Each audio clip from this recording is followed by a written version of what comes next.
Look at that zombie weather out there, so foggy. Hello everybody and welcome back to my channel. Today we are going to talk about a condition that I ran into in my nursing practice.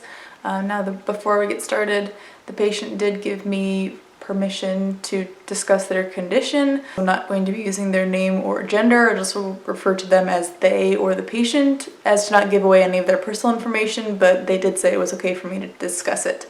So today we are going to talk about a disease called Syringomyelia.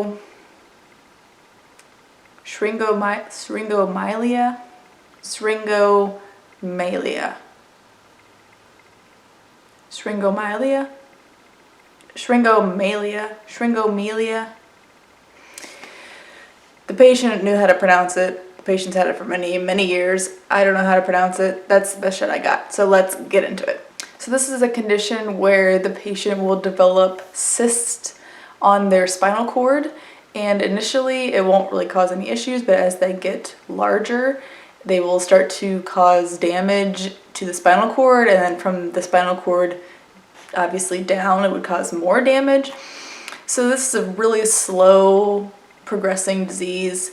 It depends on what may have initially caused it, but most people get it between age 25 to 40, and it's a very slow progressing disease. So if it's caught early, hopefully it can be treated early, but it just depends on what kind of symptoms you're having as well. So some of the known causes, the majority are caused by a condition known as cherry malformation. It looks like cherry malformation. I'm not sure if that's how it's pronounced. Doesn't matter. It's a malformation that you are born with where there's brain tissue that protrudes down onto your spinal cord. So that's one condition that can cause it. Also, if there's any type of inflammation like meningitis or any kind of tumors on your spinal cord as well, that can trigger it. It can also be caused by a spinal cord injury, like if you're in a motor vehicle accident. And one other cause that's known is if you have a birth defect known as a tethered cord, where it's connected to bits of the spinal column and it causes a lot of stretching, and it causes reduced mobility in that area, so it stretches the cord a lot, so that can cause it as well. So as I said, it's an extremely slowly progressing disease, and it can start out with just muscle weakness or like reduced feeling to like pain or temperature, poor reflexes, or even maybe just like stiffness or pain in your like neck and your back, and your arms and legs and things like that. So it's really just like non-specific when it starts out. Like you could think like, oh, I've just slept wrong or something. Like it just really isn't very specific to this disease means this, The patient might also have changes with their bowel and bladder function, and they could even develop scoliosis depending on their disease process.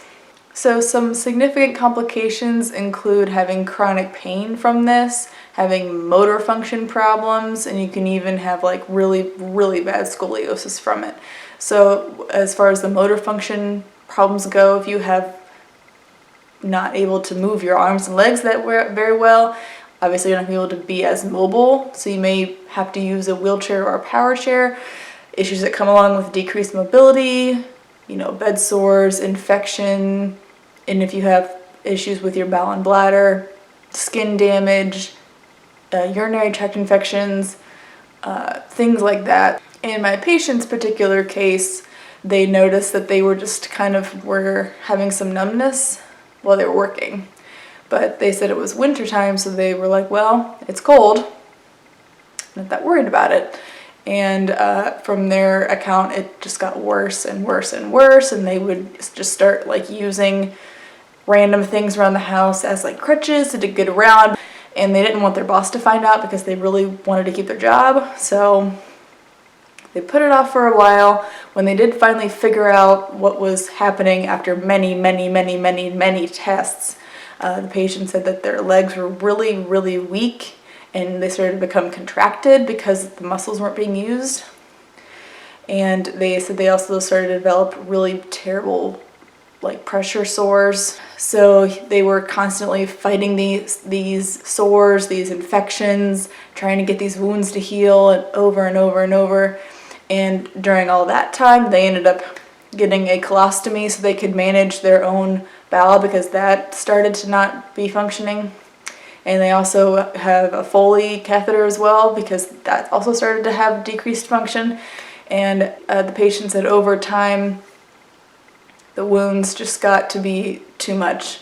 And they discussed it with their doctor, and they said, you know, the best course of treatment really at this point is to maybe just remove them, because they're only slowing you down really mobility wise.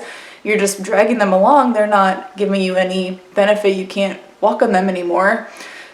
And they're just giving you all these problems as far as the bed sores go and the infection and on and on and on. Why don't you just cut them off? And so the patient said, well, that kind of sounds like it sucks, but these wounds suck worse, so okay, let's cut them off. So the patient opted to have both of their legs cut off, and they said since then it's been significantly better, improved quality of life. They have more movement.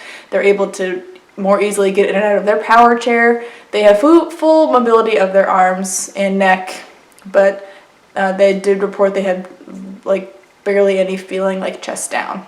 So like if you touch their leg, they don't necessarily feel it. So that's another danger, especially with someone who stays in a chair for most of their time because they're sitting. So what happens when you sit for a really long period of time? You get a sore. It really hasn't slowed them down at all. You know, they got their power chair. They still really enjoy going out and gardening and helping out with their family and doing activities.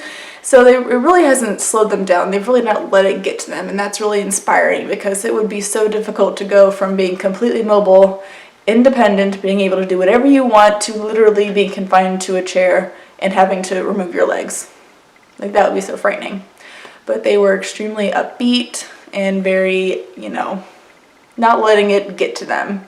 And so that was really inspiring and really cool. So thank you guys so much for watching. This was just one that I came across that I found really interesting. Again, the patient did give me permission to discuss it. So if you have any questions, leave them down below, or if you've heard of this condition, let me know, or if you know how to pronounce it.